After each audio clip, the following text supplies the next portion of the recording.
pour la vidéo de prospection. C'est pas quelque chose qui a un retour instantané. Et d'ailleurs, c'est pas ce qu'on cherche. Si on veut un retour instantané, c'est l'appel à là, on va appeler, tout de suite on a un retour. La vidéo, on essaie plutôt de créer de l'émotion et du bruit de couloir dans les bureaux dans lesquels on envoie la vidéo. L'idée qu'on se fait de la vidéo chez nous, c'est que qu'on espère que le persona ou ses pairs vont en parler à la machine à café, vont se dire bah tiens, ce matin j'ai reçu un mail qui sortait un peu de l'ordinaire, pour derrière en action 2 ou 3 faire un appel qui tombe normalement plutôt à pic puisqu'ils ont reçu une vidéo, donc ils se rappellent de nous.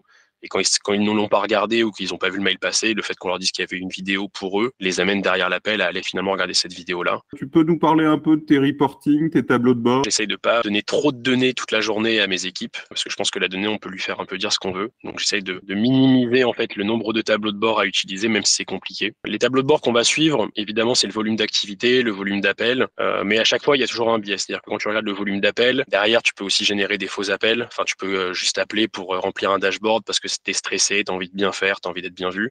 Donc on va plutôt nous regarder le nombre de discussions. Ce qu'on appelle discussion, c'est le nombre d'appels qui est connecté, qui a duré plus de 1 minute 30, avec un persona qui est intéressant. Et puis ensuite, les ratios entre nombre d'appels tentés et nombre d'appels connectés. Donc, est-ce qu'on a un bon connect rate? Les numéros qu'on appelle sont les bons? Est-ce qu'on appelle les bonnes personnes? Est-ce que notre numéro de téléphone est blacklisté ou pas? Enfin voilà, ce genre de petits signaux qui peut sortir avec un connect rate.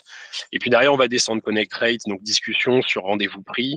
Rendez-vous pris, nous, on va aller regarder aussi le nombre de rendez-vous pris qui a été transformé pour éviter les no-shows. Rendez-vous transformé, est-ce que derrière la compte exécutive a eu une démonstration pour éviter finalement les problèmes de qualité de rendez-vous pris par les bidiards. Et après, on suit évidemment aussi le MRR qui rentre de ces potentiels rendez-vous. Donc, l'idée, en fait, c'est de donner à chaque bidiard, et ça, c'est via les tableaux de bord qu'on le fait, une vue très claire finalement du nombre d'activités qu'ils ont besoin de mettre en haut du funnel pour arriver à leur résultat en fin de mois, dépendant du résultat qu'ils veulent atteindre. Est-ce que c'est uniquement 100%? Est-ce qu'ils veulent faire plus?